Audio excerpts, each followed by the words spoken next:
সবাই বলে যে সয় সে রয়, কিন্তু কেউ এটা বলে না যে সয় সে ক্ষয়ও, আর কিছুটা ক্ষতিও হয়তো হয়।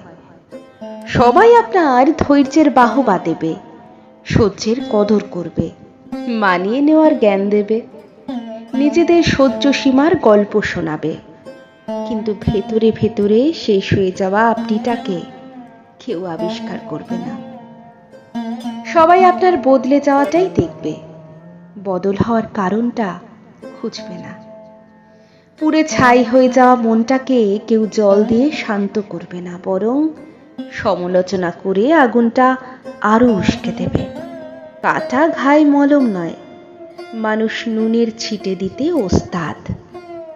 আবার আপনার সহনশীলতা অন্যদের কাছে এমন একটা অভ্যেসে দাঁড়িয়ে যাবে যে আপনি একদিন অসহ্য হয়ে প্রতিবাদ করলেই আপনি ভালো থেকে মুহূর্তে খারাপ হয়ে যাবেন।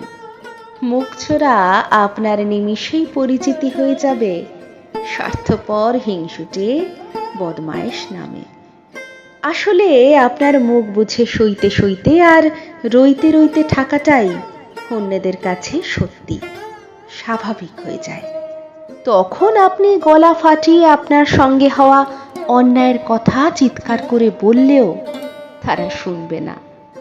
আপনার চোখের নিচের কালি তাদের চোখে আঙুল দিয়ে দেখিয়ে দিলেও দেখবে না। আপনার গালে শুকিয়ে যাওয়া মোটা জলের দাগ তাদের মায়া উদ্রেক করবে না।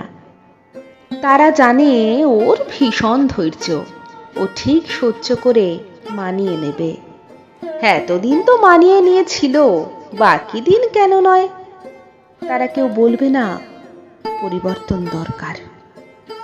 তাই সহ্য ঠিক ততক্ষণ করুন যতক্ষণ সেটা আপনার সহ্য সীমার মধ্যে থাকে, সহজ থাকে, স্বাভাবিক থাকে।